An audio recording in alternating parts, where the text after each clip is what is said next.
Welcome to what promises to be a golden car review. I am in the Gold Coast of Australia. You can see beautiful skyline back here.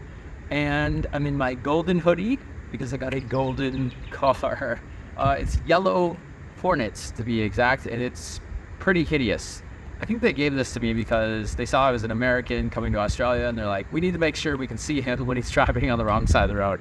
Well, I haven't been on the wrong side of the road yet, but I have hit the wiper button plenty of times when I meant to use the turn signal. The 2023 Toyota CHR is actually one of the last of the first generation models. They came out way back in 2016, and actually you can't even get one of these anymore in the United States. They are coming out with a second generation of these. It's got the front end kind of like the new Prius. It's actually pretty sharp looking.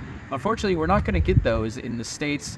So I thought it'd be kind of interesting to see some of the differences between what a US spec version would have been last year to what the Aussies get over here. Let's check it out.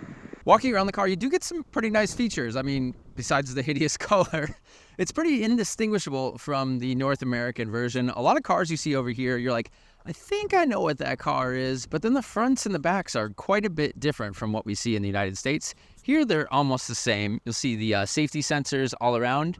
Toyota, like the United States, also comes with its safety sense technology standard on all models, so that is nice. You get radar cruise control and backup sensors, things like that. Fog lights, actually, on this base rental spec, and real wheels. I'm happy to see no hubcaps here. 17 inches, too. They're pretty good size for this car.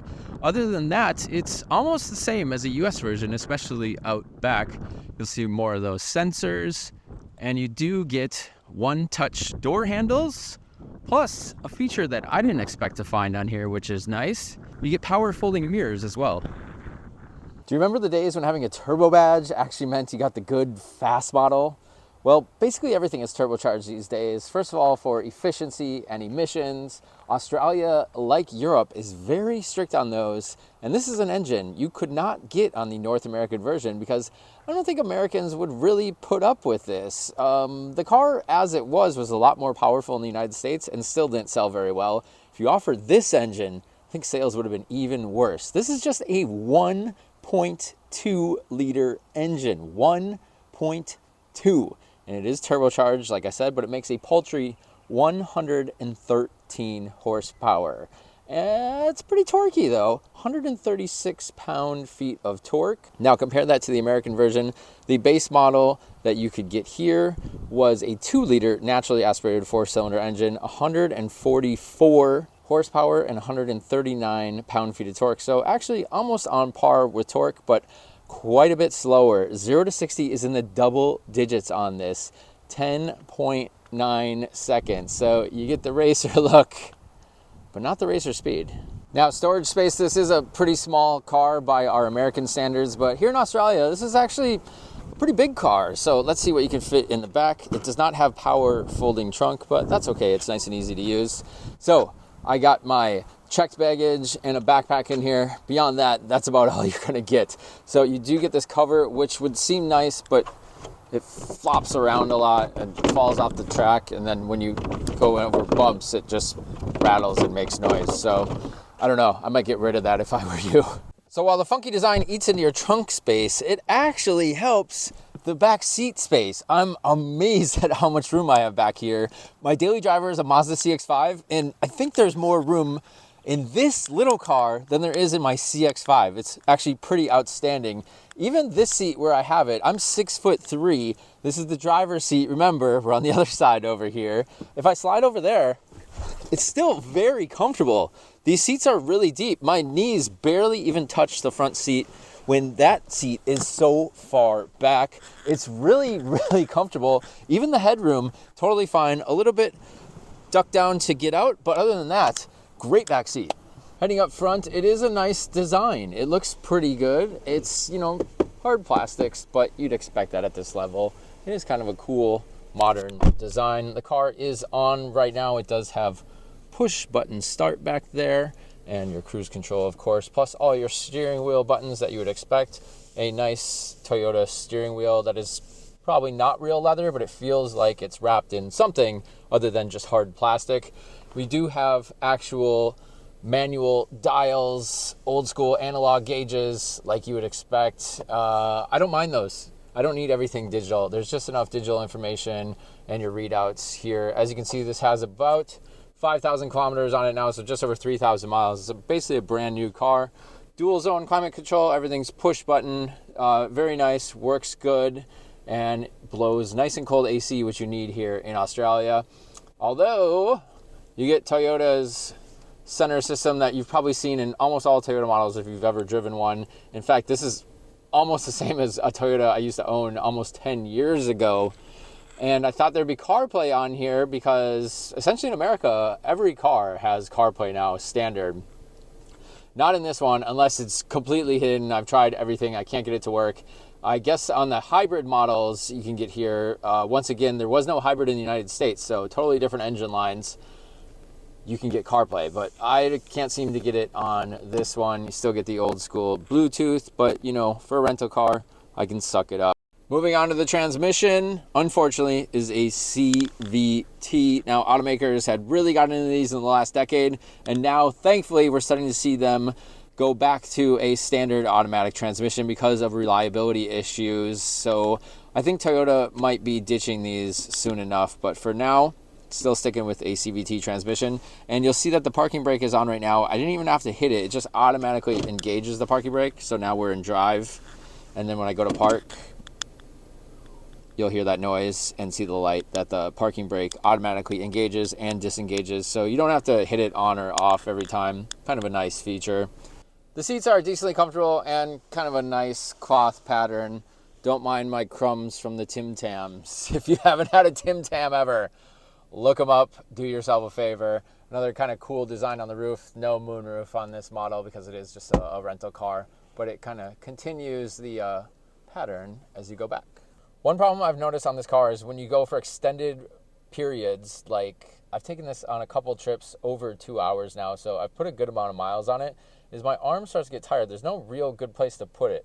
I could rest it up here, but it seems a little high and it's kind of uncomfortable. And usually I would put it down here on the door, but my arms can't reach and hold the whole steering wheel.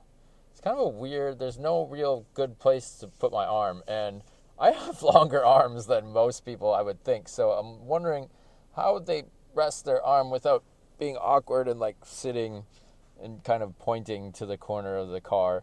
It's just kind of an oversight, I think, when you're trying to figure out like comfort and ability. But for short trips, it's fine. But longer trips, you start to really notice it and kind of have troubles figuring out where to put your hands. I also like the steering wheels that have a holder on the bottom, and this one you can't really hold the bottom, but everyone has their personal driving preferences. All right, I'll take you through some of the driving characteristics of this. This is basically what you're going to use this car for. Like I said, it's best as just a in the city dweller. Now, all the roads I've driven on so far in Australia are extremely smooth. They're very nice roads, and everybody drives well here. They're not all on their phone, self-absorbed drivers like the US. It's kind of nice for a change. So once I got used to driving on the left side and all that, it's really, really good.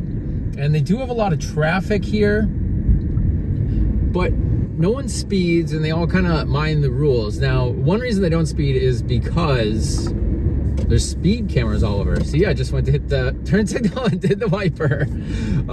Turn signals are on the right side. It's still a little bit strange to get used to. Let's see what this thing can do. This is pedal to the floor. Sadly, painfully slow.